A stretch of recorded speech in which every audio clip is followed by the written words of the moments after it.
Hello guys, আসসালামু আলাইকুম। আজকে আমার শ্বশুর আব্বুর মৃত্যুবার্ষিকী, তো সেই কারণে আমরা মসজিদে মিলাদ দিয়েছি। আর এই যে এখানে সবগুলো মসজিদে নিয়ে যাওয়া হয়েছে। বাসায় কিছু মহিলারা আসছিল, অনেক বড় জামাত করা হয়েছে, তাদেরকে দেওয়া হয়ে গেছে।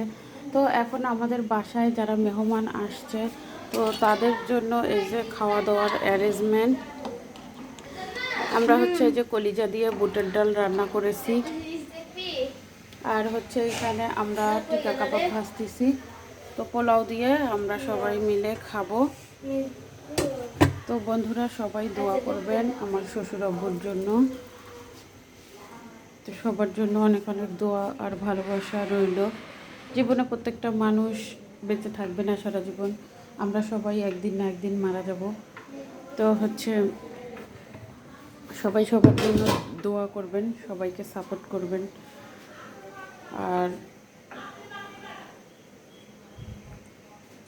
এই তো আস্তে আস্তে কাবাবগুলো আমরা ভেজে নিচ্ছি।